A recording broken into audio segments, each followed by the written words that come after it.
బేసిక్గా పొద్దున్న లేస్తేనే అమ్మ నాన్నలకు కూడా హలో చెప్పరు, కానీ ప్రపంచం మొత్తానికి హలో చెప్తారు. అది ఈరోజు ఉన్నటువంటి పరిస్థితి. ప్రజలు దేనికోసమైతే పాకులాడుతారో అది దగ్గర ఉన్నంత వరకు వారికి తెలియదు. దగ్గరికి నుంచి వెళ్ళిపోయిన తర్వాత దాని విలువ తెలుస్తుంది అన్న విషయం గుర్తొచ్చింది నాకు. ఈ మధ్య ఫేస్బుక్లో ఒక యూట్యూబ్ వీడియో చూశాను. ఫేస్బుక్ అంటే కొంతమందికి తెలిసి ఉండొచ్చు, మీలో కొంతమందికి తెలిసి ఉండకపోవచ్చు. కానీ ఈ మధ్య యేసుప్రభు ఎంతమందికి తెలుసు అంటే చేతులు ఎత్తే వాళ్ళు తక్కువ, ఫేస్బుక్ ఎంతమందికి తెలుసు అంటే చేతులు ఎత్తే వాళ్ళు ఎక్కువ.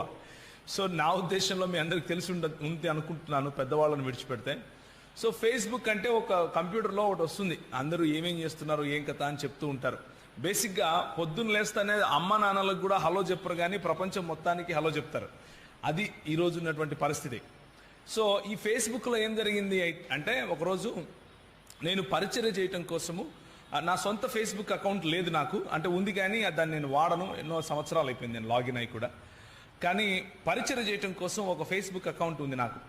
ఆ ఫేస్బుక్ అకౌంట్లో ఒక ఆయన ఏదో ఒక వీడియో పెట్టాడు. ఆ వీడియోని చూశాను. ఆ వీడియో ఇలా ఉంది. ఏంటంటే ఒక దుకాణం ఉంది, అంటే ఒక అంగడి. ఆ అంగడి బయట రోజు ఒక పిచ్చివాడు వచ్చి పడుకుంటూ ఉంటాడు.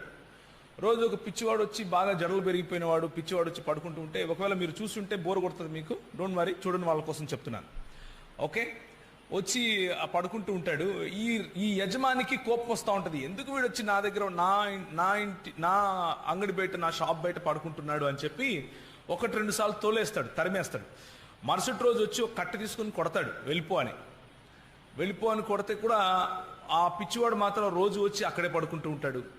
ఒకరోజు ఏం జరుగుతుంది అంటే, ఒకరోజు ఆ కట్టెతో కొట్టిన రాత్రి తిరిగి మరి ఆ మరుసటి రోజు యజమానుడు వస్తాడు. యజమానుడు వచ్చినప్పుడు ఆ షాప్ ముందు అంతా గలీజ్గా ఉంటుంది, అంత బాగా దుర్వాసన వస్తూ ఉంటుంది, కంపు కొడతా ఉంటుంది. అప్పుడు ఈయనకు కోపం వచ్చి, వాడే చేస్తుంటాడు, వాడు వస్తే పట్టుకుని తన్నుతాను అని చెప్పి రెడీగా ఉండి చూస్తూ ఉంటాడు. కానీ ఆ పిచ్చివాడు రాడు. ఆ రోజు ఏమైపోయిందబ్బా అనుకుంటూ ఉంటాడు. పక్కన ఉన్నటువంటి షాప్ వాళ్ళు కూడా ఈయన ప్రతిసారి ఆయనను తరమటము, ఆయనను తిట్టటము, ఆయనను కొట్టడం చూసి వాళ్ళు బాధపడేవాళ్ళు. ఎందుకయ్యా వాళ్ళని కొడతావు, పాపం పిచ్చోడు కదా, వదిలేయకపోయావా, రాత్రే కదా పడుకున్నాడు, ఉదయం వచ్చి షాప్ తెరిచినప్పుడు ఉంటాడు, అంతే కదా, ఎందుకు కొడుతున్నావు అని అనుకునేవాళ్ళు. సో ఈ పిచ్చివాడు లేకపోయే వరకు ఈయనకు కొంచెం బాధ అవుతుంది. ఒక రోజు గడిచిపోతుంది. రెండో రోజు మరి సరే ఏం జరిగింది అసలు అని చెప్పి ఆ షాపుకు బయట ఒక కెమెరా పెట్టుంటాడు ఈ వ్యక్తి. ఒక చిన్న కెమెరా, సీసీ కెమెరా అనమాట, ఎవరు వస్తున్నారు ఎవరు వెళ్తున్నారు చూడటం కోసం. అందులో ఏం జరిగిందో చూద్దాము అని చెప్పి ఆ కెమెరా రికార్డ్ చేసినటువంటి రికార్డింగ్ను ఓపెన్ చేసి చూస్తాడు. ఆ రికార్డింగ్లో ఏముంటుంది అంటే, ఈ పిచ్చివాడు రోజు రాత్రి అక్కడ పడుకున్నప్పుడు ఒక ఆకతాయి మూక అక్కడికి వచ్చేవాళ్ళు. ఆకతాయి మూక అక్కడికి వస్తే ఒకానొక రోజు ఆయనకేదో కొంచెం తినటానికి పెట్టాడు అన్న విశ్వాసంతో ఎప్పుడు అక్కడే ఉండు రాత్రి ఎవరు అక్కడికి రాకుండా, రాత్రి దొంగతనం జరగకుండా చూసుకునేవాడు. పాపం ఎవరొచ్చినా తోలేసేవాడు. కానీ ఒకరోజు, అంటే ఈయన ఏ రోజైతే కొట్టాడో ఆ రోజు సాయంత్రం మాత్రం ఏం జరుగుతుంది అంటే, ఒక ఆకతాయి మూక తాగుతూ అక్కడికి వచ్చి, మరి వాళ్ళు ఆ షట్టర్ దగ్గర మొత్తం యూరిన్ పోస్తారు. యూరిన్ పోసినప్పుడు ఈయనకు కోపం వచ్చి పిచ్చివాడికి వాళ్ళని తరిమేస్తాడు. వాళ్ళని తరిమేసేటప్పుడు ఆ ఆకతాయి మూకలో ఒకడు ఏం చేస్తాడంటే కత్తి తీసుకుని పొడిచేసి ఆ పిచ్చివాడిని చంపేసినప్పుడు మరి ఆ పిచ్చివాడు చనిపోతే అక్కడ నుంచి ఎవరో తీసుకుని వెళ్ళిపోతారు. అక్కడి వరకు నాకు వీడియో గుర్తుంది, ఆ తర్వాత ఏమవుతుందో నాకు తెలియదు. సో ఈ విషయం నేను చూసినప్పుడు నాకేమనిపించింది అంటే, ప్రజలు ఏం గమనిస్తారు, ప్రజలకు ఏం కావాలి, ప్రజలకు ఏది కావాలి, ఏది అందిన తరువాత అది కావాలి అని అనుకుంటారు. ప్రజలు దేనికోసమైతే పాకులాడుతారో అది దగ్గర ఉన్నంత వరకు వారికి తెలియదు. దగ్గరికి నుంచి వెళ్ళిపోయిన తర్వాత దాని విలువ తెలుస్తుంది అన్న విషయం గుర్తొచ్చింది నాకు. మన రక్షణ జీవితం కూడా అలాంటిదే. అప్పుడప్పుడు మనం కలిగి ఉన్న రక్షణను, మనకు ప్రభువు ఇచ్చినటువంటి ఆశీర్వాదాలను విడిచిపెట్టి ఆ ఆశీర్వాదాలను తోలేసే ప్రయత్నం కూడా చేస్తూ ఉంటాం. ఇది ఒక రకమైనటువంటి అన్యాయముతో కూడినటువంటి పని. అతను అన్యాయానికి గురి అయ్యాడు. నిజానికి న్యాయయుక్తంగా చేయాలి అంటే ఈ యజమానుడు ఆయనను సత్కరించాలి. నా షాప్ పైనకి ఎలాంటి దొంగలు రాకుండా గలీజుగా చేయకుండా నువ్వు నన్ను కాపాడావు కదా అని సత్కరించాలి. కానీ అన్యాయానికి బదులు, ఈయన చేసిన న్యాయానికి బదులు అన్యాయం లభించింది. ఏం లభించింది? తరిమివేయబడ్డాడు. తరిమివేయబడినా కానీ అక్కడికి వస్తే పొడిచివేయబడ్డాడు. పొడిచివేయబడి అక్కడ చనిపోయాడేమో బహుశా.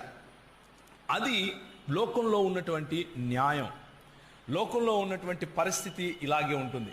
అయితే ఈరోజు సాయంకాలం మీ దృష్టిని నేను యేసు ప్రభు వైపు కేంద్రీకరించడానికి ముందు, యేసు ప్రభు వైపుకు పిలవటానికి ముందు ఒక డివోషనల్గా, లేకపోతే ఆయన పట్ల ఆరాధ్య భావంతో కొన్ని విషయాలు నేను మీ ముందుకు చెప్పాలి అని ఆశపడుతున్నాను. అవేంటి అంటే, మీకా గ్రంథము 6వ అధ్యాయంలో 8వ వచనంలో మనం చదివినట్లుగా ఇక్కడ ఉన్నటువంటి సందర్భం ఏమిటి అంటే, మీకా భక్తుడు అంటున్నాడు, ఏమిచ్చి మనము మన ప్రభు రుణం తీర్చుకోగలం? ఆయన మన పట్ల చేసినటువంటి కార్యాలు ఒకసారి చూడండి.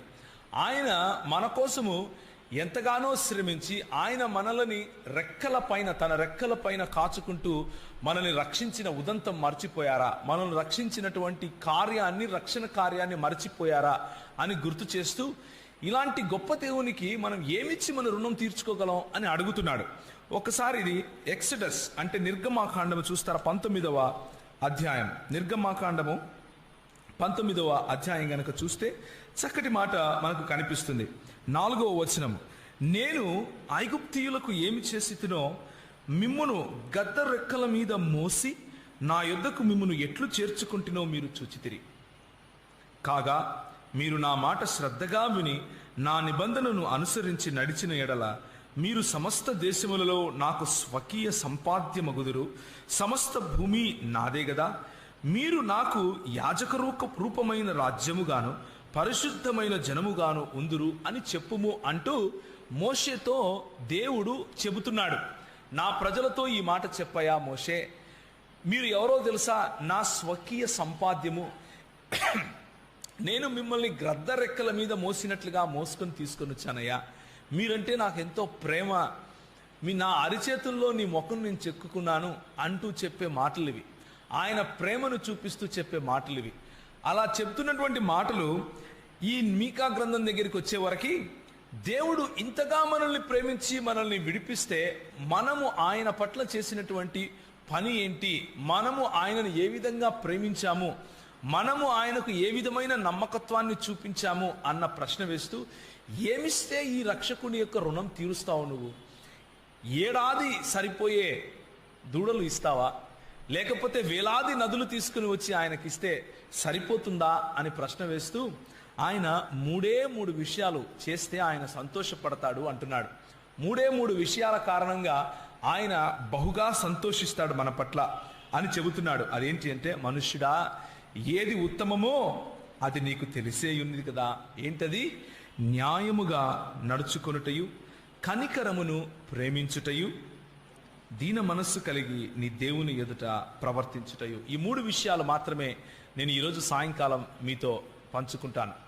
న్యాయముగా నడుచుకోవటం, దీన మనస్సు కలిగి దేవుని ఎదుట ప్రవర్తించటం, కనికరాన్ని ప్రేమించటం. 3 విషయాలు నేను మీకు గుర్తు చేస్తాను.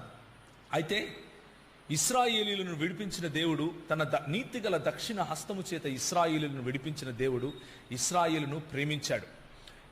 ఇశ్రాయేలు అంటే ఆయనకు ఇష్టం. గ్రద్ద రెక్కల మీద మోసినట్లుగా తన పిల్లలను ఆయన మోసుకొని తీసుకొని వచ్చాడు. ఆయనకు విమోచింపబడిన వారు, వింతైన జనము అంటే చాలా ఇష్టం. ఎందుకు అంటే ఆయన మనల్ని వింతైన జనముగా చేశాడు. ఎంత వింతైన జనము అంటే, లోకమంతా ఒక పోకడ పోతే మనల్ని ఆయన ఆపోజిట్గా వెళ్ళమంటాడు. లోకమంతా ధనార్జన మీద పడితే మీరు ధనాన్ని సంపాదించి ఎవరికి ఇమ్మంటాడు? బీదలకు, విధవరాండ్రకు ఇవ్వండి అంటాడు. లోకమంతా శరీర సుఖాలకు అలవాటు పడితే ఆయన అంటాడు, శరీర సుఖాలదేముందయా, మొదట నా రాజ్యమును నా నీతిని వెతుకు, ఇవన్నీ నీకు వస్తూనే ఉంటాయి. ఆయన లోకము చెప్పే మాటలకు విరుద్ధముగా మనతో చేయమని అంటాడు. అలా మనతో చేయించుకుంటాడు. ఆయన మహిమను పొందుతాడు. వింతైన జనము అని మనకు పేరు పెడతాడు. ఆయనకు మనం అంటే అంత ప్రేమ. అలాంటి ప్రేమ గల దేవుణ్ణి మనం ఏం చేస్తాము అంటే, అలా ప్రేమగా మనల్ని పిలుచుకొని ముద్దాడి కౌగిట్లో ఆయన మనల్ని తీసుకుని ఆ లాలించిన ఆడించిన మన తండ్రిని మనం ఏం చేస్తాము అంటే, ఆయన మన కొరకు వస్తే తన స్వకీయుల యొద్దకు ఆయన వచ్చినప్పుడు, తన స్వకీయుల వద్దకు ప్రభువు వచ్చినప్పుడు తన స్వకీయులు ఆయనను విశ్వసించకపోయిరి అన్న మాట మనం చూస్తాం. తన స్వకీయులు ఆయనను తూలనాడారు అన్న మాటను మనం చూస్తాం. న్యాయము అన్న విషయాన్ని మనం ఒకసారి గుర్తు తెచ్చుకుంటే, న్యాయము కలిగి మనిషి అసలు జీవించగలడా అన్న ప్రశ్న మనం వేసుకోవాలి. ఎందుకని న్యాయము కలిగి జీవించమని ప్రభువు అంటున్నాడు? న్యాయము కలిగి జీవించటం మనకు సాధ్యం అవుతుందా అన్న ప్రశ్న మనం ఒకసారి వేసుకుంటే, దేవుని వాక్యం ఏం చెప్తుంది అంటే, మానవుడు పాపములో ఎంతగా పడ్డాడు అంటే న్యాయాన్ని చెయ్యలేడు. మానవుడు ఎంత భయంకరమైన పాపంలో ఉన్నాడు అంటే న్యాయము చెయ్యాలి అనుకుంటాడు, కానీ మనిషి న్యాయము చెయ్యాలి అనుకున్నటువంటి స్థాయి దేవుని కళ్ళకు మురికి గుడ్డలుగా ఉంటాయి. న్యాయముతో కూడిన నీతి పనులు మనిషి చేస్తే దేవుని కళ్ళకు అవి మురికి గుడ్డలుగా ఉంటాయి, కంపు కొడతాయి. మన నీతి అంతా కూడా, మన నీతి యావత్తును ప్రభువు దగ్గరికి తీసుకుని వస్తే ప్రభువు తన ముక్కు మూసుకోవాలి. అంత భయంకరమైనటువంటి జీవితం మనది. పాసిపోతే ఎలా ఉంటుందో అలాంటి జీవితం మనది. మనము ఎంతసేపు దేవుణ్ణి నొప్పించే వాళ్ళమే. కృతజ్ఞత లేని జీవితం జీవించి నొప్పిస్తాం. ఆయన ఇచ్చిన వాటిని ధ్యానించి ఆయనకు కృతజ్ఞత చెప్పలేని బ్రతుకు మనది. ఆయన మనకిచ్చినటువంటి ఆశీర్వాదాలను ఇంకా ఇవ్వని వాటిపైననే మనం దృష్టి పెట్టి ఆయన పైన కంప్లైనింగ్ యాటిట్యూడ్ కలిగి ఉండే క్రైస్తవ బతుకు మనది. అవునంటారా కాదంటారా? ఎంతసేపు ప్రభువా నాకు ఇది లేదు, నాకు అది లేదు, నాకు ఇది లేదు, నాకు అది లేదు అనే దృక్పథంతోనే మనం పెరుగుతాం. కానీ నాకు ఇచ్చిన వాటిని బట్టి నీకు వందనాలు ప్రభువా, నాకు నువ్వు అడగకముందే సూర్యరశ్మినిచ్చావు, నాకు అడగకముందే గాలినిచ్చావు, నాకు అడగకముందే భోజనాన్ని ఇచ్చావు అని చెప్పే మనసు చాలా తక్కువగా ఉంటుంది. అందుకనే హెబ్రీయులకు రాసిన పత్రిక ఒకసారి చూస్తే, హెబ్రీయులకు రాసిన పత్రిక 3వ అధ్యాయం చక్కటి మాట దేవుడు చెబుతాడు. కొరింథీయులకు రాసిన పత్రికలో ఇంకొక మాట ఉంటుంది, వారు అందువలననే నశించిరి అన్న మాట ఉంటుంది. ఎందువలన తెలుసా? కృతజ్ఞత లేని జీవితం కారణంగా. హెబ్రీయులకు రాసిన పత్రిక 3వ అధ్యాయం, నేడు మీరు ఆయన శబ్దము వినిన ఎడల అరణ్యములో శోధన దినమందు కోపము పుట్టించినప్పటి వలె మీ హృదయము కఠినపరచు కొనకుడి. 40 సంవత్సరములు నా కార్యములను చూచి మీ పితరులు నన్ను పరీక్షించి శోధించిరి. కావున నేను ఆ తరము వారి వలన విసిగి వీరెల్లప్పుడూ తమ హృదయాలోచనలలో తప్పిపోవచ్చున్నారు.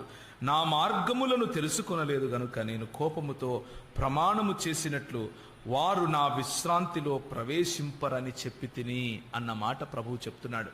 ఇది ఎవరి గురించి చెప్తున్నాడో తెలుసా? 4వ అధ్యాయం చూడండి. ఆయన యొక్క విశ్రాంతిలో ప్రవేశించుదుమను వాగ్దానము ఇంకా నిలిచి ఉండగానే మీలో ఎవడైనను ఒకవేళ ఆ వాగ్దానము పొందకుండా తప్పిపోవుదునేమో అని భయము కలిగి ఉందుము అంటున్నాడు.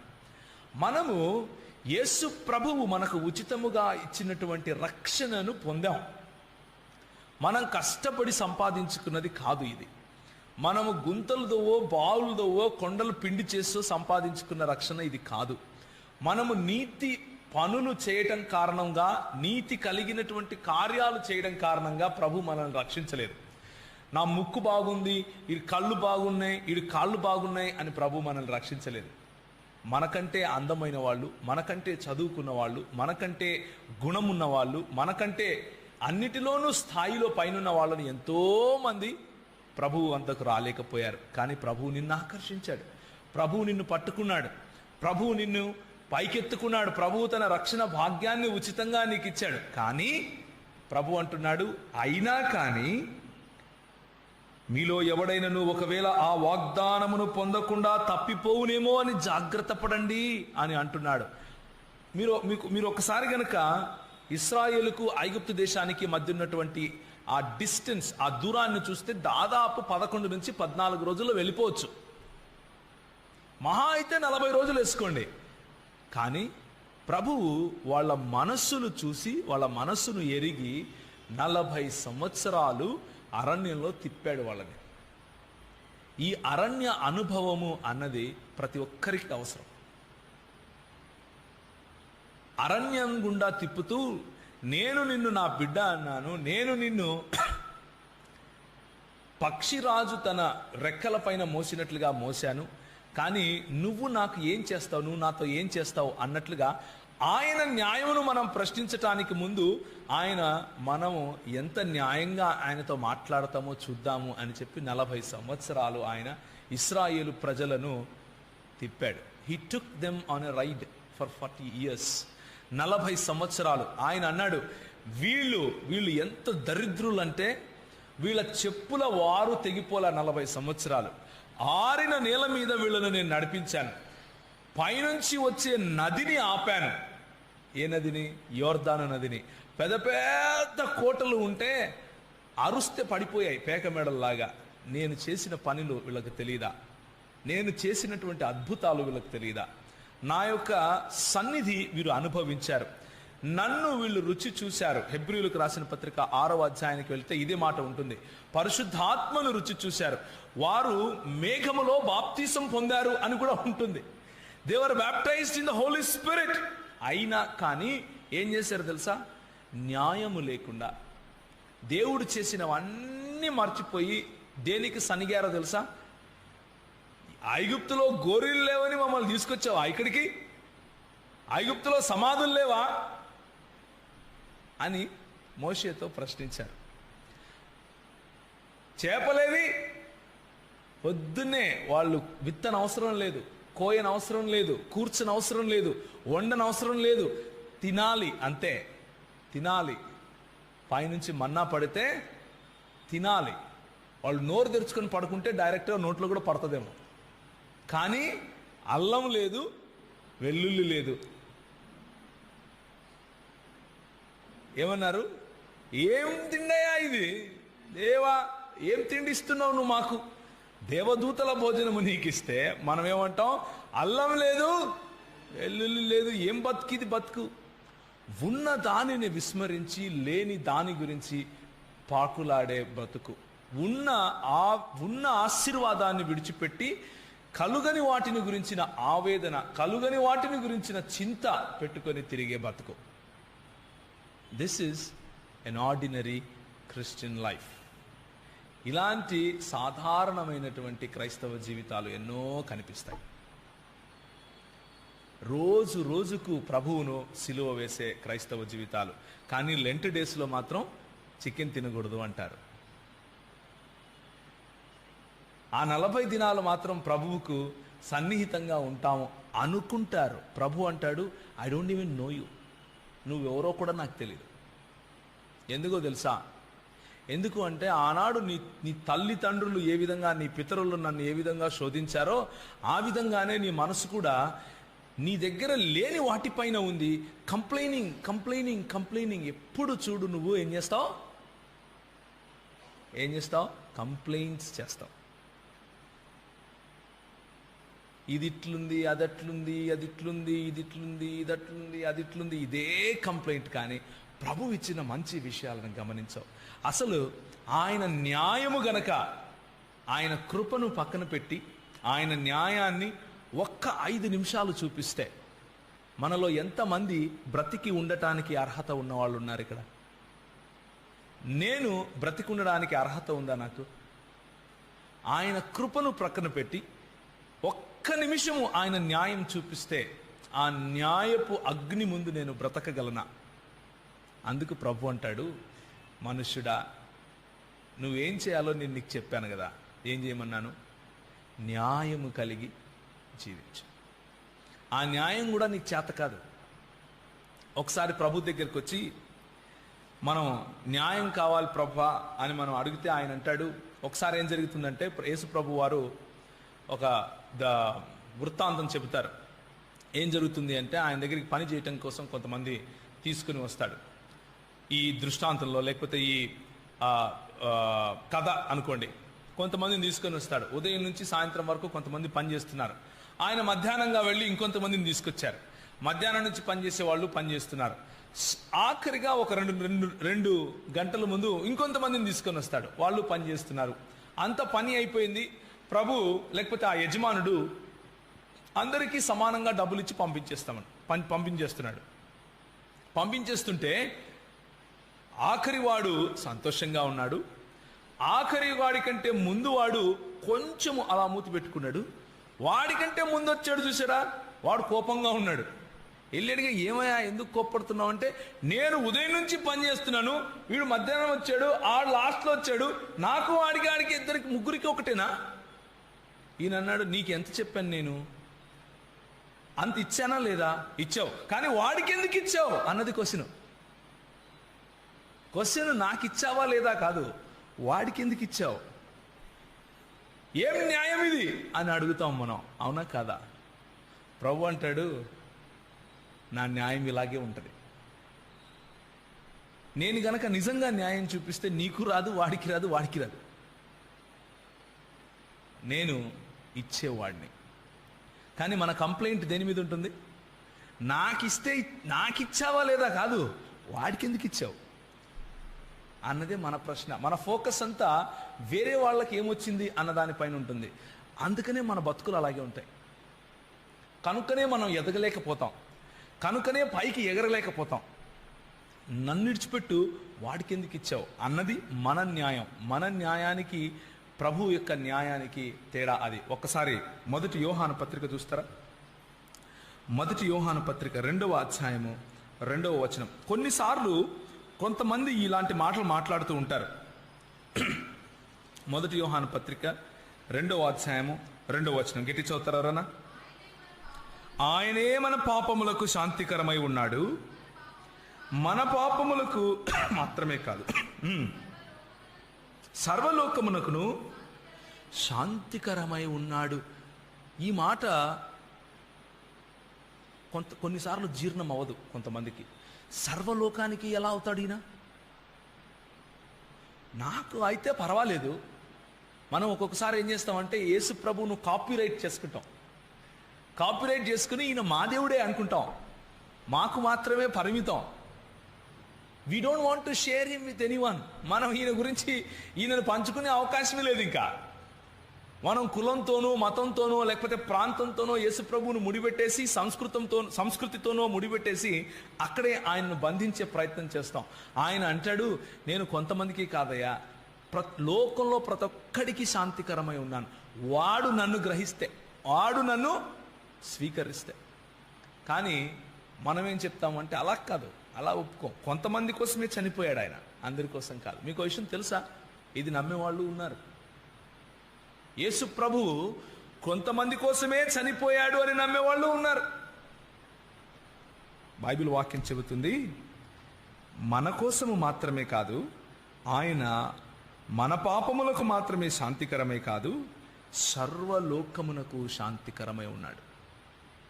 లోకంలో ఉన్న ప్రతి వారికి ఆయన శాంతికరమై ఉన్నాడు. అపోస్తలుల కార్యములు 14వ అధ్యాయము 17వ వచనము. అపోస్తలుల కార్యములు 14వ అధ్యాయము 17వ వచనం గట్టిగా చదవాలి. ఆయనను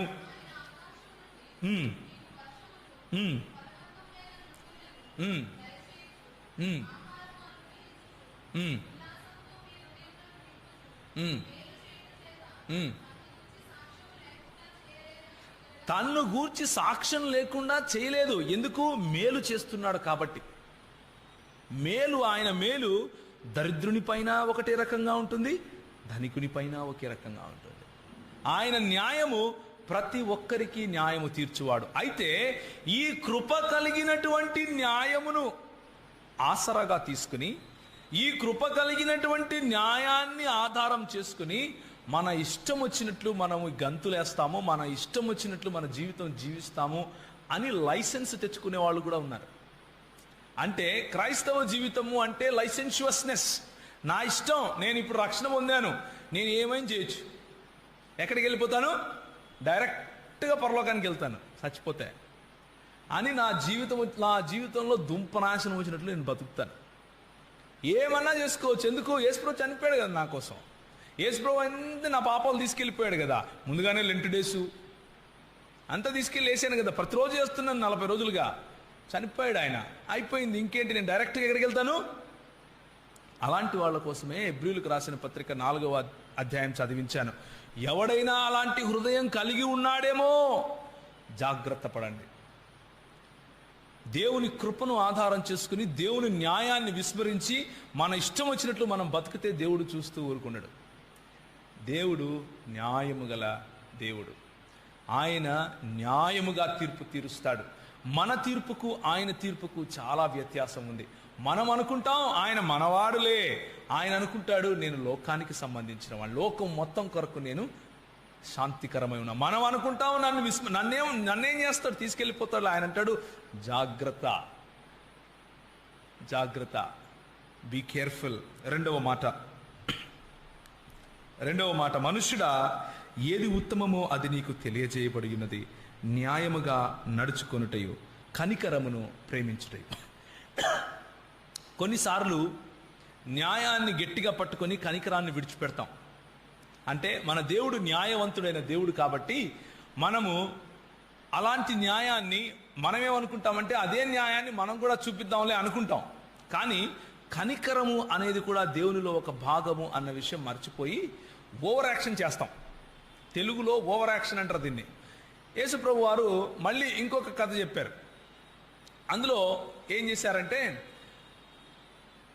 ఒక రాజు ఉంటాడు, ఆ రాజుకు అప్పు ఒకడు ఉంటాడు. వాడిని తీసుకొని వచ్చి, అయ్యా ఏం రానైనా డబ్బులు ఇవ్వవా అంటే, నిన్ను పట్టుకొని లోపలేసేస్తాను ఇప్పుడు అంటే గిడిగిరాడతాడు మోకాళ్ళ మీద, అయ్యా నన్ను క్షమించు, నాకు కొంచెం సమయం ఇవ్వు, నేను ఏదో ఒకటి చేసి నీకు తీర్చేస్తానయ్యా అంటే, ఈయన రాజు సరేలే నిన్ను క్షమించేసానులే వెళ్ళిపో, నీకు దొరికినప్పుడు ఇవ్వుపో అంటాడు. ఈయన వెళ్తాడు, బయటికి వెళ్తాడు. ఈయనకు కూడా అప్పు ఉంటారు కొంతమంది. అప్పున్నోడి దగ్గరికి వెళ్తాడు, వెళ్ళి వాడిని పట్టుకొని 4 విరుపుతాడు. ఏమరా నాది ఎప్పుడు ఇస్తావు? వాడు ఏడుస్తాడు, అయ్యా నా దగ్గర లేదయ్యా, నాకు కొంచెం సమయం ఇవ్వు, నేను ఇస్తాను. ఒప్పుకునేదే లేదు అని కొట్టి లోపలేపిస్తాడు. కొట్టి చెరసాలలో వేయిస్తే అది రాజు చూస్తాడు. రాజు చూసి అంటాడు, నా న్యాయానికి నీ న్యాయానికి తేడా లేదా అని అడుగుతాడు. నువ్వు చేసింది అదే, వాడు చేసింది అదే. నిన్ను నేను క్షమించి కనికరం చూపిస్తే నువ్వు వాడిని క్షమించి కనికరం చూపించలేకపోయావా అని అడుగుతాడు. చాలాసార్లు క్రైస్తవ జీవితం ఇలాగే ఉంటుంది. మనము పొందేలు అవతల వాడు మాత్రం పొందటానికి వీల్లేదు. మనకు క్షమాపణ కావాలి, అవతల వాడికి క్షమాపణ వద్దు. కనికరము లేని క్రైస్తవ జీవితము ప్రభువు మెచ్చని క్రైస్తవ జీవితము. ఆయన మెచ్చుకోడు. మత్తయి సువార్త 5వ అధ్యాయము 7వ వచనము, కనికరము చూపువారు ధన్యులు, వారు కనికరము పొందుదురు. These are all basics of our Christian life. మన క్రైస్తవ జీవితానికి ఇవి ఫౌండేషన్స్, ఇవేంటివి పునాదుల వంటివి. But we tend to forget. ఇలాంటి చిన్న చిన్న విషయాలు కూడా మనం మర్చిపోతూ ఉంటాం. కనికరము లేని క్రైస్తవ జీవితాన్ని మనం చూపిస్తూ ఉంటాం. అలాగే యేసు ప్రభు వారు ఇంకొక చక్కటి ఉదాహరణ చెప్పారు. ఒక తండ్రి ఉంటాడు, ఆ తండ్రికి 2 కుమారులు, రైట్? దీన్ని తప్పిపోయిన కుమారుడు అనే కథ అని పిలుస్తూ ఉంటారు. నిజానికి తప్పిపోయింది కుమారుడు కాదు. ఎవరో మీరే నాకు చెప్పండి, ఏ కుమారుడు తప్పిపోయాడో? తప్పిపోయిన కుమారుని కథ అనుకోండి. యేసు ప్రభు ఈ కథ చెప్పడానికి ముందు ఇంకొక 2 కథలు చెప్పారు. మొట్టమొదటిది ఏంటంటే, 100 గొర్రెలు ఉంటాయి. ఆ 100 గొర్రెల్లో ఒక్క గొర్రె తప్పిపోతుంది. ఒక్క గొర్రె తప్పిపోతే ఆయన వెళ్ళి ఆ 99 గొర్రెలను ఒక చోట పెట్టి ఆ ఒక్క గొర్రెను తీసుకుని వచ్చి రక్షించి దొడ్డిలో పెట్టి ఆయన పండుగ చేసుకుంటాడు. ఎంత పర్సంటేజ్ 100లో 1 అంటే ఎంత శాతం అమ్మా? 1%. ఫర్ 1%, 1% కోసం ఆయన వెతికి మరియు రక్షించుకుంటూ వచ్చాడు. రెండవ ఉదాహరణ చూడండి. ఒక స్త్రీ ఉంటుంది, రాత్రిపూట ఒక నాణెం పోగొట్టుకుంటుంది. 10 నాణ్యాలలో ఒక నాణెం పోగొట్టుకుంటుంది. ఆమె వెతికి ఆ నాణెం దొరికింది అని చెప్పి పండుగ చేసుకుంటుంది. 10లో 1 ఎంత శాతం? ఏమంటారు? 10%. అయినా 10%. 1% పోగొట్టుకున్నావా? ఈ 10% పోగొట్టుకున్నారు. ఇప్పుడు మూడవది చూడండి. ఒక రాజు ఉన్నాడు, లేకపోతే ఒక ధనికుడు ఉన్నాడు. ఆయనకు 2 కుమారులు ఉన్నారు. 2 కుమారుల్లో ఒకడు ఏం చేశాడు? నా ధనం నాకు ఇవ్వు అని చెప్పేసి వెళ్ళిపోయాడు. నా ధనం నాకు ఇవ్వు అని ఎప్పుడు అడుగుతారో తెలుసా? ఇశ్రాయేలు దేశంలో, లేకపోతే మన దేశంలో కూడా అంతే. మన దేశంలో కూడా వచ్చి, నాయనా నువ్వు నాకు చచ్చిపోయినావు అనుకుంటాను, నా డబ్బు నాకి అనే అర్థం అది. అవునా? తండ్రి బ్రతికుండగా నా డబ్బు నాకి, నా షేర్, నా భాగం నాకి అంటే అర్థం ఏంటి? నీకు నాకు సంబంధం లేదు, నువ్వు చచ్చినట్లే నాకు అని చెప్తేనే అడుగుతారు, ఊరికనే అడగరు. పంచాయతీ పెట్టిస్తే పంచాయతీ అందరి ముందు ఇదే మాట చెప్పాల్సి ఉంటుంది. ఏమని చెప్పాల్సి ఉంటుంది? నాకు మా నాయనతో ఉండటం ఇష్టం లేదు కాబట్టి నా డబ్బులు నాకు కావాలి అని చెప్పాల్సి ఉంటుంది. బేసిక్గా ఇశ్రాయేలు దేశంలో అంతకంటే ఘోరం. నా తండ్రి చనిపోతే తప్ప నాకు భాగం రాదు. అలాంటి సమయంలో తండ్రిని పిలిచి అడుగుతాడు, నాకు నా భాగం ఇచ్చేసేయి అంటే నా మనసులో నువ్వు చచ్చిపోయావు, నాకు అవసరం లేదు అని తండ్రిని బాధించి, తండ్రిని గాయపరిచి, తండ్రి హృదయం రోధిస్తూ ఉంటే ఆ డబ్బును తీసుకుని వెళ్ళిపోతాడు. దూరదేశాలకు వెళ్ళిపోయి దుర్వ్యాపారం చేస్తాడు. ఆ దుర్వ్యాపారం ఏమో అక్కడ చెప్పబడలేదు. ఆయన ఏదో వ్యాపారం చేస్తాడు, అంతా కోల్పోతాడు. కోల్పోయిన తర్వాత ఆకలికి అలమటిస్తూ ఉంటే పందులు కాచుకునే ఒక చోటుకి వెళ్ళి ఆ పందులు తినే పొట్టు తిందాము అని ఆశపడతాడు. ఆకలికి తట్టుకోలేక ఆ పంది నోరు ఆయన నోరు, బహుశా నేను సినిమాటిక్గా చెప్తున్నాను, అలా జరిగిందని నాకు తెలియదు, అక్కడ రాయలేదు. ఒక చోటికి వచ్చి ఉంటే బహుశా చూసుకుని, వారిని నా బతుకు ఇలా అయిపోయింది, పందిలాగా నేను పందిలాగా అయిపోయాను. మా నాన్నగారి ఇంట్లో సేవకులకు పెట్టే భోజనంలో కూడా నేను అది కూడా తినలేకపోతున్నానే, మా నాన్నగారి దగ్గరికి వెళ్ళిపోతాను, ఆయనకు కుమారుడిగా ఎలాగూ వెళ్ళలేరు, కనీసం సేవకునిగా, కనీసం బంట్రౌతుగా వెళ్తాను అని అనుకుని నిర్ణయించుకుని బయలుదేరతాడు. నిర్ణయించుకుని బయలుదేరంగానే దూరంగా ఉండగానే తండ్రి చూస్తాడు. తండ్రి చూసి పరిగెట్టుకుంటూ వచ్చి వాడి మెడ మీద పడి ముద్దు పెట్టుకుని వాడిని లోపలికి తీసుకుని పోయి, వాడికి చీము, నెత్తురు, భయంకరమైన వాసన, దుర్వాసన అంతా ఉంటే వాడిని శుభ్రంగా, వీడిని కడగండి, వీడికి మంచి దుస్తులు తొడిగించండి, మంచి చెప్పులు వేయండి, మంచి సెంటు కొట్టండి, వీడు నా కొడుకు చనిపోయాడు, తిరిగి లేచాడు అని సంతోషపడతాడు. పార్టీ సాయంత్రం అయింది, బ్రహ్మాండంగా ఏం చేస్తున్నాడు? ఉత్సాహధ్వనితో అక్కడ పార్టీ జరుపుకుంటున్నాడు. పెద్ద కుమారుడు ఉన్నాడు, కష్టపడి పనిచేస్తున్నాడు, తండ్రికి నమ్మకంగా ఉన్నాడు. ఎక్కడికి వెళ్ళాడు? చేలోకి వెళ్ళి పని చేస్తున్నాడు. అవుట్ ఇన్ ద ఫీల్డ్ అని ఉంది. చేలోకి వెళ్ళి పని చేస్తూ, సేద్యం చేస్తూ వెనక్కి వచ్చి చూశాడు. చూస్తే ఇక్కడేమో పార్టీ జరుగుతూ ఉంది. ఒరే, పక్కనున్న అడిగాడు, ఇలా రా, ఏమైందిరా? మీ తమ్ముడు వచ్చాడు. ఎక్కడి నుంచి వచ్చాడు రా? అప్పుడు వెళ్ళిపోయాడు కదా. అవును, మళ్ళా వచ్చాడు. మళ్ళీ రాగానే మీ నాన్నగారు వెళ్ళి పరిగెట్టుకుంటూ వెళ్ళి వాడి మీద పడి మెడ మీద ముద్దు పెట్టుకుని ఇంట్లోకి తీసుకుని వచ్చి వాడి కోసము ఈ బ్రహ్మాండంగా చేస్తున్నాడు. ఏం చేస్తున్నాడు? పార్టీ చేస్తున్నాడు. అనగానే మనోడు మూతి ఇంత అయిపోయింది.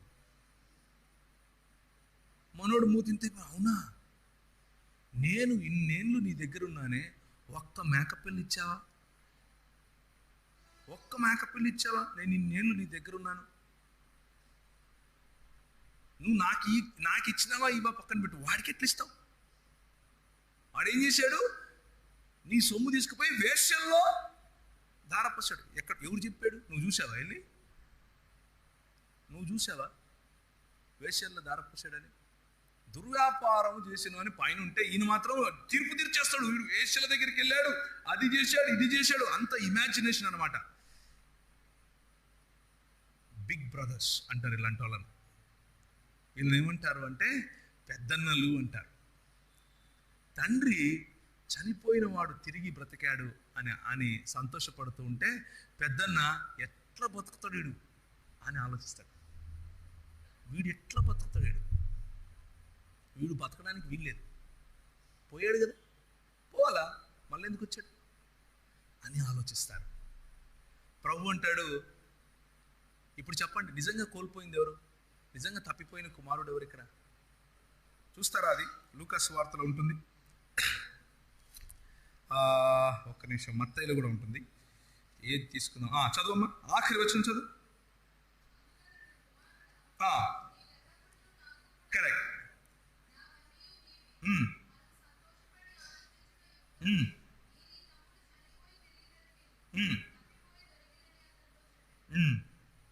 మళ్ళీ ఇంకా చదువు. దాని కింద చదువమ్మా, చదివిన దాని కింద.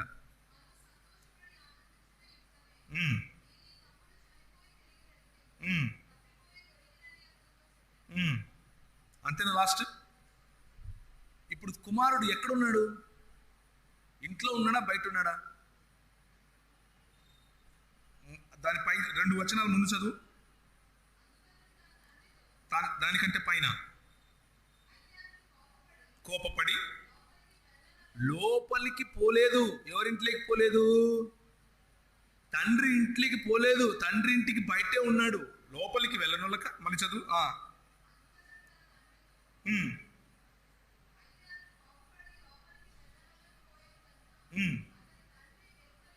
ఇప్పుడు బయటికి ఎవరు వచ్చారు? వెలుపలికి తండ్రి వచ్చాడు. పెద్దన్నలు తప్పిపోయిన వాడు తిరిగి వస్తే వాడిని కౌగిలించుకుని దగ్గరికి తీసుకోవడం మానేసి వీళ్ళే బయటికి వెళ్ళిపోతారు. అర్థమవుతుందా నేను చెప్పేది? నేనే బయటికి వెళ్తానని బయట ఉంటాడు తండ్రి. ఇప్పుడు చెప్పండి, మొత్తం కథలో ఆఖరిలో లోపల ఎవరు ఉన్నారు, బయట ఎవరు ఉన్నారు? తప్పిపోయింది ఎవరు? చిన్నోడా పెద్దడా? నేను పెద్ద కుమారున్నా అని చూసుకోవాలి. ఈరోజు మనం అనుకుంటాం చిన్న కుమారుడు తప్పిపోయాడని. ఆడొచ్చేసి లోపలికి, ఆడు రాగానే నాన్న ఫుల్ హ్యాపీ, ఇక్కడ పండగ చేసేస్తున్నాడు, మొత్తం అందరికీ కోసి పెట్టేస్తున్నాడు, అందరూ హ్యాపీ తినేస్తున్నారు, పండగ చేసుకుంటున్నారు. పెద్ద కుమారుడు మాత్రం బయటికి వెళ్ళిపోయాడు. వాడిని బుజ్జగించడం కోసం తండ్రి కూడా బయటికి వెళ్ళాడు. రారా నాయన, మీకు నీ తమ్ముడు రారా లోపలికి. నేను రాను. ఆ కథ అంతటితో ఎండ్ అయింది. That's where the story stopped. దాని తర్వాత ఇంకేం లేదు కథలో. బివేర్. కనికరము కలిగి ఉండటం, న్యాయం కలిగి జీవించటం, కనికరాన్ని ప్రేమించటం. ఆ కనికరం కోల్పోతే ప్రభు అంటాడు హెబ్రీయులకు రాసిన పత్రికలో నేను చదివినట్లుగా, నీ హృదయం ఈరోజు ఒకవేళ ఆ రోజు నన్ను శోధించినట్లుగా ఉంటే నీ కర్మ.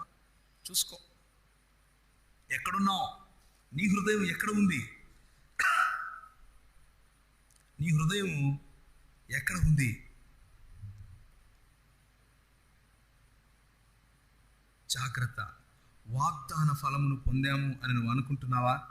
కానీ ఆ వాగ్దాన ఫలాన్ని కాపాడుకునే క్రైస్తవ జీవితం లేకపోతే, ఆ వాగ్దాన ఫలాన్ని కాపాడుకుని తండ్రి ఇంట ఉండాలి అన్న ఆశ లేకపోతే, పెద్ద కుమారుని హృదయం వేసుకొని తిరిగితే దాన్ని ఏమంటారు అంటే, వేశ్యలైనను నా రాజ్యములో ప్రవేశించుదురు కానీ వేశ్యధారులు ప్రవేశింపరు. నాకు వాక్యం తెలుసు, ఇక్కడ నిలబడుకొని మాట్లాడతాను, అన్నీ చేస్తాను, నేను సూపర్, అసలు బయట నుంచి చూస్తే నా యేసు ప్రభు కూడా నా నుంచి నేర్చుకోవాలన్నట్టు ఉంటా. కానీ లోపల ఏముంటుంది? అంత వేషధారణ, డ్రామా. ఫేస్ మాత్రమే క్రైస్తవ ఫేస్, లోపలంతా కుళ్ళు. వేరేవాడు రావటానికి వీల్లేదు, వేరేవాడు ఎదగటానికి వీల్లేదు, వేరేవాడు ఫలింపటానికి వీల్లేదు. ప్రభు అంటాడు, నువ్వెవరో నాకు తెలీదు, లోపలికి రారా అని వచ్చి బతిమాలుకుంటాడు. అయినా మనం వెళ్ళం. ఆయన మనల్ని విడిచిపెట్టడు, మనం ఆయన్ని విడిచిపెట్టే అవకాశం ఉంది. జాగ్రత్త పడండి. మన జీవితం కనికరం కలిగిన జీవితం అయి ఉండాలి. మూడవది, దీన మనస్సు కలిగి ఉండటం. మీకా గ్రంథంలో కనికరమును ప్రేమించుటయు, దీన మనస్సు కలిగి నీ దేవుని ఎదుట ప్రవర్తించుటయు, ఇంతే కదా యెహోవాకు కావాల్సింది. దీన మనస్సు కలిగి యెహోవా ఎదుట నడుచుకోవాలి. 3 విషయాలు. ఇప్పుడు దీన మనస్సు గురించి మాట్లాడుకుందాం. ఒక రాజు ఉండేవాడు. ఆయన చాలా గొప్పవాడు. ఆ రాజు ఎంత గొప్పవాడు అంటే, ఈరోజు అమెరికా ఉంది కదా, ఈరోజు అమెరికా కంటే కూడా ఆ రోజుల్లో చాలా పవర్ఫుల్ దేశం అది, చాలా శక్తి కలిగిన దేశం అది. ఆ దేశానికి రాజు. ఆ రాజు ఏం చేస్తున్నాడు అంటే, ఒకరోజు ఒక స్వప్నం చూశాడు. ఆ స్వప్నంలో ఆయన కట్టించుకున్నటువంటి దేశాన్ని, బబులోను దేశాన్ని చూశాడు. వా, ఏం కట్టేవరను అనుకున్నాడు. అసలు నిన్ను పోలి నీకంటే మొనగాడు లేడు అనుకున్నాడు. బస్తీమే సవాల్ అనుకున్నాడు. నిజంగా అలా అనుకోవడానికి హక్కు ఉంది ఆయనకు. ఎందుకు అంటే, ఈరోజు అమెరికా కంటే గొప్ప దేశం ఆ రోజుల్లో బబులోను దేశం. అంటే ఆ రోజుల్లో భూమి ఎంత ఉందో దానిలో సగం కంటే ఎక్కువ భాగం బబులోను కిందనే ఉంది, బబులోను రాజ్యం కిందనే ఉంది. అలాంటి దేశానికి రాజు, చక్రవర్తి, చక్రవర్తులకు కూడా అధిపతి అని చెప్పాలి. అలాంటి రాజు చూసి అనుకున్నాడు, ఎంత గొప్పవాణి నేను అని.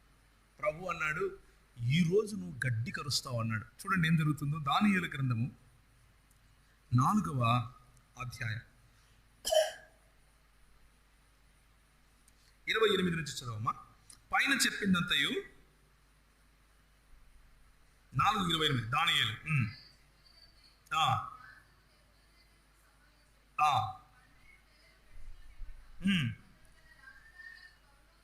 అతడు తన రాజధానియగు బబులోనులోని నగరునందు సంచరించుచుండగా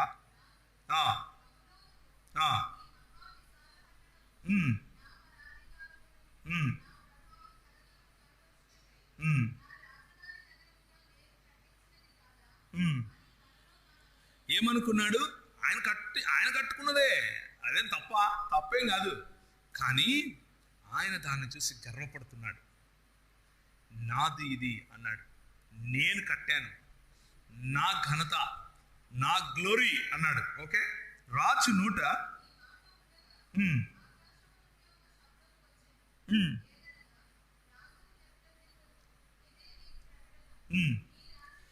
నీ రాజ్యము నీ యొద్ద నుండి తొలగిపోయెను, తమ యొద్ద నుండి మనుషులు నిన్ను తరిమెదరు, నీవు అడవి జంతువుల మధ్య నివాసము చేయుచు పశువుల వలె గడ్డి మేస్తావు.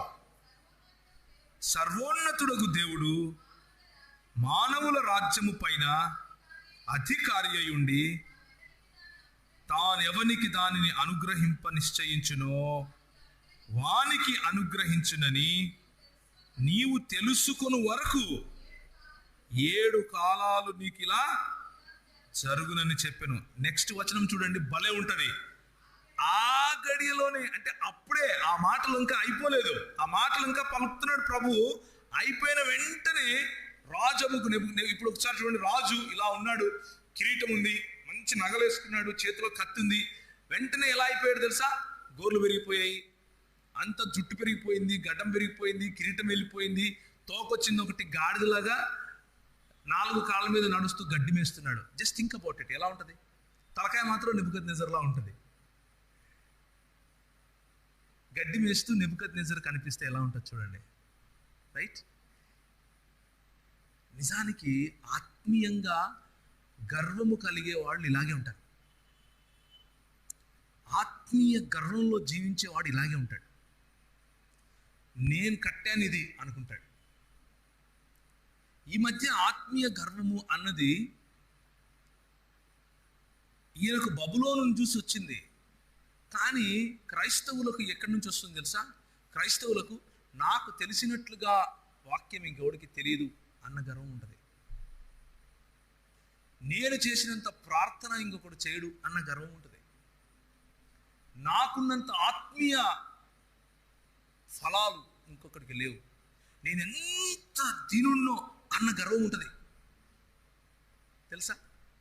ఆ గర్వం చూసినప్పుడు మనకేం కనిపించాలంటే నెబుకద్నెజర్ కనిపించాలి. అప్పటికప్పుడే గాడిదైపోతాడు, అప్పటికప్పుడే గడ్డి మేస్తాడు. కుక్క బతుకు అంటారు దీన్ని, గాడిద బతుకు. బయటికి మాత్రం నెబుకద్నెజరే. చేసేదేంటి, తినేదేంటి? గాడిద పని, గాడిద బతుకు. చాలా చక్కటి ఉదాహరణ ఏంటంటే, నెబుకద్నెజరుకు 7 కాలాల్లో తెలివి వచ్చింది, మనకు రాదు. మనకు 7 కాలాల్లో కూడా రాదు. చూడండి, ఆ గడియలోనే అలాగున నెబుకద్నెజరుకు సంభవించెను. ఆ తర్వాత అన్ని జరిగిన తర్వాత, ఈలాగు నెబుకద్నెజరుకు నేను పరలోకపు రాజు యొక్క కార్యములన్నీ సత్యములను, ఆయన మార్గములు న్యాయములు అయి ఉన్నవని, గర్వముతో నటించు వారిని ఆయన అనపశక్తుడని ఆయనను స్తుతించుచు కొనియాడుచు ఘనపరచుచున్నాను అని 37వ వచనంలో చెప్తాడు. ఎవరు ఘనపరుస్తున్నారు?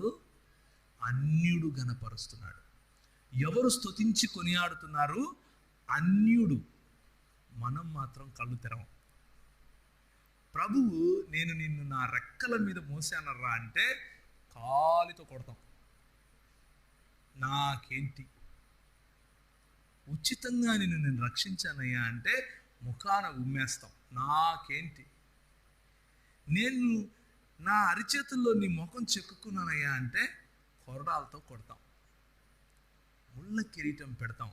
మన పాపము అనే ఆ ఈటతో ఎన్నిసార్లు పక్కలో పొడిచాము, అవిధేయత అనే ఆ సిలువను ఎన్నిసార్లు ప్రభువు పైన మోపాము, ఎన్నిసార్లు ఈ గర్వం అనే అహంతో ఆయనను చంపాము.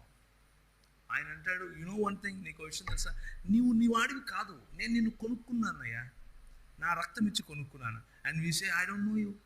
మనం అంటాం, సో వాట్, నాకు ఒక బతుకుంది, నేను నా లైఫ్ నేను జీవిస్తాను, హూ ఆర్ యూ? ఏదో ముసలిదాన్ని అయినప్పుడు ముసలోని అయినప్పుడు వచ్చి యేసు యెహోవా అని పాటలు పాడితే అయిపోతుంది కదా. ఇప్పుడేంటి? God says I want only 3 things from you. నాకు 3 చాలు నీ దగ్గర నుంచి. ఏమిస్తావు నువ్వు? నీ దగ్గర ఏముందని ఇస్తావు? పీక్కొని తింటానికి బొచ్చు లేదు, ఏమిస్తావు నువ్వు నాకు అంటాడు. నీ దగ్గర ఉన్నది అంతా నేను ఇచ్చిందే కదా. నీ అన్నము నీది కాదు, నీ ప్రాణం నీది కాదు, నీ ధనం నీది కాదు, నీ శరీరం నీది కాదు. నువ్వు ఇచ్చేదల్లా ఒకటే, నువ్వు చేయగలిగిందల్లా ఈ 3 చేస్తే చాలు. నెంబర్ 1, న్యాయము కలిగి జీవించు. నెంబర్ 2, కనికరాన్ని ప్రేమించు. నెంబర్ 3, గర్వం వద్దు, బలమైన నా చేతి కింద దీనుడవై బతుకు, దీనత్వం కలిగి జీవించు, అది చాలు. మత్తయి సువార్త 5వ అధ్యాయము 3వ వచనం. మత్తయి సువార్త 5వ అధ్యాయము 3వ వచనం. పరలోక రాజ్యము ఎలాంటి వాళ్ళది? దీనులై ఉన్నవారిది, ఆత్మ విషయమై దీనులై ఉన్నవారిది పరలోక రాజ్యము. గర్వము మనల్ని అణిచివేస్తుంది, గర్వము మనల్ని ప్రభువుకు దూరంగా చేస్తుంది. ఆత్మీయ గర్వము, ప్రభువు ఆత్మీయంగా గర్వపడే పరిసయ్యులను చూసి ఈ మాట అన్నాడు, వేషధారులు నా లోకంలో, నా రాజ్యంలో ప్రవేశింపరు. 3వ అధ్యాయం హెబ్రీయులకు రాసిన పత్రిక. అయితే క్రీస్తు, చూడండి, ఎప్పుడైతే మనము దీనత్వం కలిగి ఉంటామో అప్పుడు ప్రభువు పట్ల నమ్మకత్వం కలిగి ఉంటాం, ప్రభువు పట్ల లాయల్టీ ఉంటుంది. ఆయన చెప్పింది చెప్పినట్లు చేస్తాం, ఆయన బ్రతకమన్నట్లు బ్రతుకుతాం, ఆయన పని పట్ల, ఆయన ఇంటి పట్ల, ఆయన పరిచర్య పట్ల, ఆయన ఇచ్చినటువంటి పిలుపు పట్ల నమ్మకంగా ఉంటాం. మోషే ఎంత నమ్మకంగా ఉన్నాడో తెలుసా? ద్వితీయోపదేశ కాండం లేకపోతే నంబర్స్ అంటే సంఖ్యాకాండంలో ఆయన గురించి యేసు ప్రభు లేకపోతే దేవుడు ఒక సర్టిఫికేట్ ఇస్తాడు. ఏమని అంటే, మిరియాము తన సొంత అక్క, ఆమెనే ఆయన సాకింది చెప్పాలి అంటే. ఆమె, అహరోను, తర్వాత తన బంధువులు కలిసి ఏం చేస్తారంటే, మోషేతోనే మాట్లాడతాడు దేవుడు, మాతో మాట్లాడ్డా అని అన్నందుకు దేవుడు అంటాడు, రండి తేల్చుకుందాం, నా సేవకుని గురించి మీరు మాట్లాడతారా అని పిలిచి ఆయన ఒక మాట అంటాడు. ఏమంటాడు తెలుసా? ఈ భూమి మీద ఉన్న వాళ్ళందరిలో మోషే అంత దీనుడు ఇంకొకడు లేడు అని సర్టిఫికేట్ ఇస్తాడు. అంత దీనుడు ఇంకొకడు లేడు. ఆ తర్వాత హెబ్రీయులకు రాసిన పత్రిక చూస్తారు, దేవుని ఇల్లంతటిలో 2వ వచనం, మోషే నమ్మకముగా ఉండినట్లు ఈయన కూడా తను నియమించిన వాటికి నమ్మకంగా ఉన్నాడు. ఎవరు? అయితే 6వ వచనం, క్రీస్తు కుమారుడై ఉండి ఆయన ఇంటి మీద నమ్మకంగా ఉన్నాడు.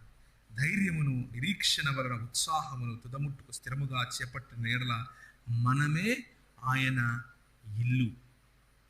ప్రభు అంటాడు, నేను ప్రయాసపడి భారం మోయించిన జనులారా నా యొద్దకు రండి, నేను మీకు ఏమిస్తాను. దాని పక్కన ఇంకొక వచనం ఉంటుంది, ఏముంటుంది? నేను సాత్వికుడను, దీన మనస్సు కలవాడిని, నా దగ్గర నేర్చుకో. అంటే నా కాడి సులువైంది. ఏమని పిలుస్తున్నాడు అంటే, నేను ఇచ్చే విశ్రాంతి ఏంటో తెలుసా? నేను విశ్రాంతి ఇస్తాను, కానీ ఏం విశ్రాంతో తెలుసా? నేను ఒక పక్క 2 ఎడ్ల కాడి, ఒకసారి గుర్తు తెచ్చుకోండి, ఒక పక్క యేసు ప్రభు తన తల వంచి తన పైన కాడి పెట్టుకొని, రెండో పక్క నిన్ను పిలుస్తున్నాడు రా అని. మనం విశ్రాంతి కావాలి, ఆ కాడి మాత్రం వద్దు. విశ్రాంతి ఈజ్ ఓకే ప్రభు, ఓకే ప్రభు, అది ఓకే, అది నాకు కావాలి, కాడి వద్దు. ఆయన అంటాడు, సులువైందిరా నాయన, రా, చాలా సులువు. ఏంటో తెలుసా సులువు? చచ్చిపోవాలంతే. చచ్చిపోవాలనా? నేను ఎందుకు చచ్చిపోతా? పెద్ద కుమారుని హృదయం తొందరగా చచ్చిపోదు. తండ్రి హృదయం కలిగి ఉండేవాడు లోకానికి చచ్చిపోయి తన బిడ్డలను దూరంగా ఉండగానే పరిగెత్తుకుంటూ వెళ్ళి మెడ మీద పడి ముద్దు పెడతాడు. పెద్ద కుమారుడి హృదయం కలిగి ఉండేవాడు ఈడు ఎలా బతుకుతాడు అని ప్రశ్నిస్తాడు. ప్రభు అంటాడు, నా కాడి సులువైంది. నువ్వు లోకానికి చచ్చిపోతే న్యాయం కలిగి జీవిస్తావు. నువ్వు లోకానికి చచ్చిపోతే కనికరాన్ని ప్రేమిస్తావు. నువ్వు లోకానికి చచ్చిపోతే దీన మనస్సుడవై ఉంటావు. తలలో ఉంచుకుంటే ప్రార్థన చేసుకుందాం.